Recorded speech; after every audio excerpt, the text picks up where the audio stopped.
இது எங்கள் தோட்டத்து முருங்கைப்பூ. முருங்கைப்பூ இப்போ தான் பறிச்சுட்டு வந்து வாஷ் பண்ணி வச்சுருக்கேன். இதில் வந்து இந்த சின்ன சின்ன காம்பெல்லாம் உட்காந்துட்டு பிச்சு எடுக்கணும். இதில் இருக்கக்கூடாது. பிச்சு எடுத்துட்டு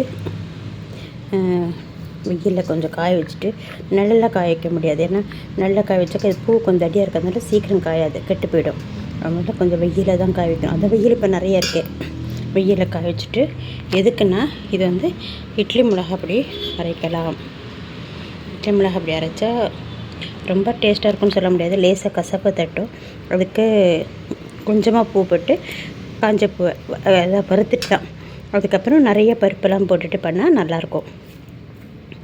நம்ம இட்லி மிளகா பிடிக்க என்னென்ன போடுவோம்? கடலைப்பருப்பு, உளுத்தம்பருப்பு, காஞ்ச மிளகா, பெருங்காயம், அதுக்கப்புறம் வந்து எள், இதெல்லாம் தனித்தனியாக லேசாக வறுக்கணும். எண்ணெய் இல்லாமல், பருப்பெல்லாம் எண்ணெயெல்லாம் வறுத்தா தான் நல்லா வறுப்படும்.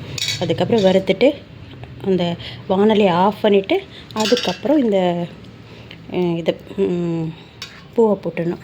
போட்டுட்டு பூவை காய வச்சதை போட்டால் லேசாக வறுத்த அப்படின்னா காஞ்சிருக்கும் இல்லையா. அதுக்கப்புறம் முதல்ல காஞ்ச மிளகாவையும் உப்பையும் போட்டணும். உப்பு வந்து கல்லுப்பு போட்டணும்.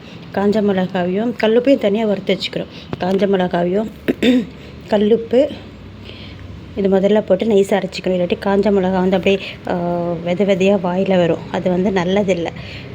சில்லி ஃப்ளேக்ஸ் நிறைய பேர் போட்டுக்கிறாங்க, ஆனால் அந்த விதை வந்து ஜீரணமாகாது.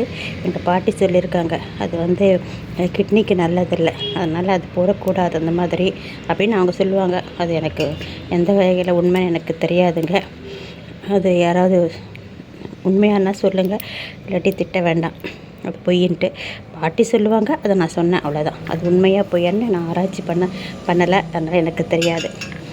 அதனால் அதை முதல்ல போட்டு அரைச்சிடணும். அதுக்கப்புறம் இந்த பூவை போட்டு நைஸாக அரைச்சிடணும். காஞ்ச பூவை அது லேசாக வறுத்துருக்கோம் இல்லையா, அதை. அதுக்கப்புறம் தான் கடைசியாக பருப்பெல்லாம் போட்டு அது கொஞ்சம் குறகுறன்னு அரைக்கணும். ரொம்ப குறகுறன்னு அரைச்சாலும் பல்லுலாம் மாட்டோம். நம்மள வயசானவங்களுக்கு கொஞ்சம் ரவை பாத்தில் அரைச்சிட்டு கார வச்சுட்டு டப்பாவில் போட்டு வச்சுட்டு நல்லாயிருக்கும்.